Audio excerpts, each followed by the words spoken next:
to my channel. My name is Inayati and today I'm going to talk about by-wire technology principles. As you know, to operate a car we need a few things or factors to work hand in hand to have a fairly good and stable driving. These factors are the certified driver who has the license to operate that car, enough power that is provided by an engine and of course is ready to be used, and this power should be transferred to the tires by a powertrain, and to start the car, start to moving, speed regulation, maneuvering, and also stop the car and turn it off. We need driver's commands and some means to satisfy these commands, and these last two factors are the subject of this video. In an old and conventional car, driver's commands require mechanical means for realization. Even for starting, they had to use a lever to turn the crankshaft, but with electrical developments, it got possible for drivers to use an ignition switch and an analog signal from inside of the car to start that. And today, with developments in electricals, electronics, and computers, engineers and designers are thinking about new approach for controlling and commanding the cars. And this new approach is known as drive-by-wire.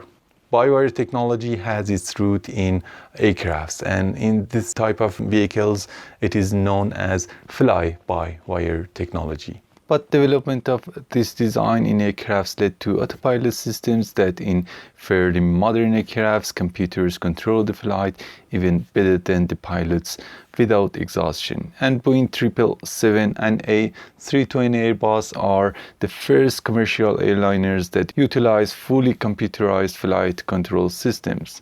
At the start, there was some efforts for adopting aircraft's anti-skid systems on cars, but first deployment of by-wire technology in automobile industry is attributed to Chevrolet Corvette in 1980, using throttle by-wire system to control the engine respiration electronically. But process of turning a conventional controlling system into by-wire controlling system requires some provisions. First of all, you need to have at least one computer. Also, you need to have a slave that can be an actuator, a motor, or a solenoid, or any other component that can turn electrical power into movement and function. And at the output, you need to have at least one sensor that sends the feedback to the computer.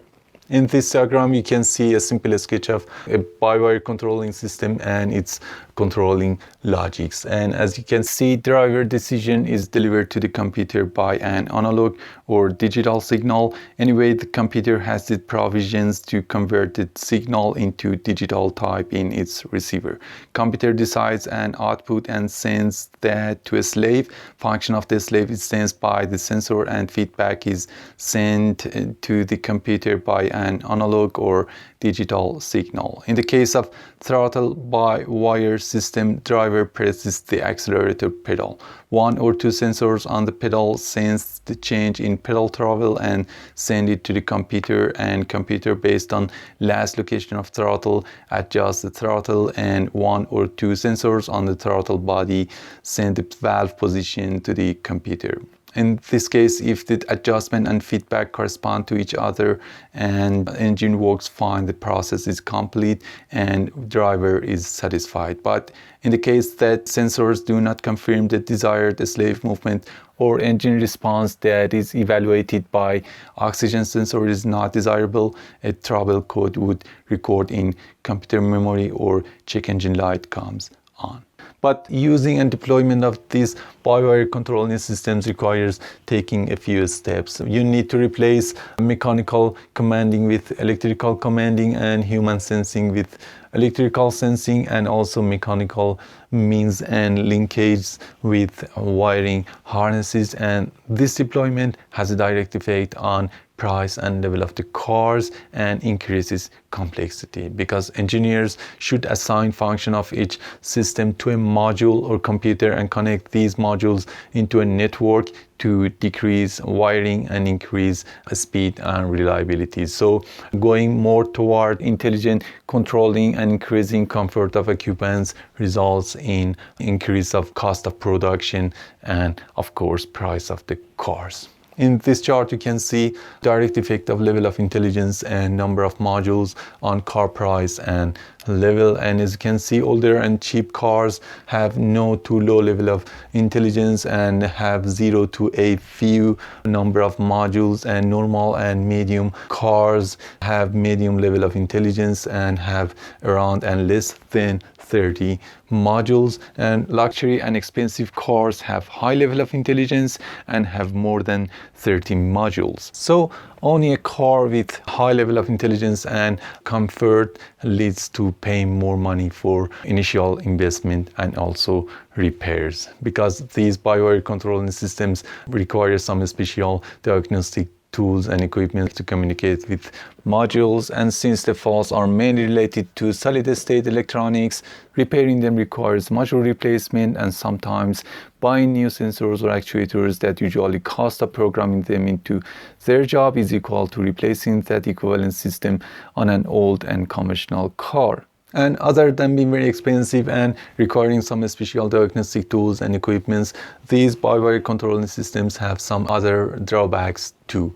Even if you have those special tools and equipment, only a well-trained technician can use them and interpret the results and data, and usually the owner do not have any idea of the faults and solutions. And also, more electrical components leads to more electrical energy consumption. So when you go to buy a new battery for your car, you need to pay more for a better quality battery with higher electrical capacity. And also, in parallel to increasing complexity of by-wire systems, always there are some security holes that a well-educated hacker can use them to intrude through the car and steal that, and even use that in an illegal activity and action. And also, in a car with high level of intelligence and by-wire systems, faults and malfunctions can be very dangerous, because many main decisions are made by computers, so their misdirection can be fatal or result in property damage. But on the other hand, these by-wire systems have some benefits that encourage manufacturers to deploy them. The most important one is that these systems, relying on their digitized and networked way of communication, are faster and have a more accurate operation in comparison to old and conventional systems. And also, eliminating mechanical means and linkage and using mechatronics and computers saves a lot of weight and space on the cars.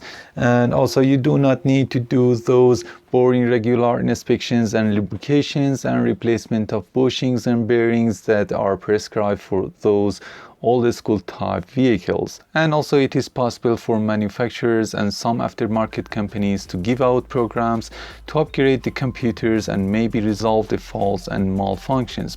I hope that this video was useful and informative for you and worth the precious time that you spent for watching that. Please subscribe to my channel if you like, and press the bell icon to be notified if I have a new video on my channel.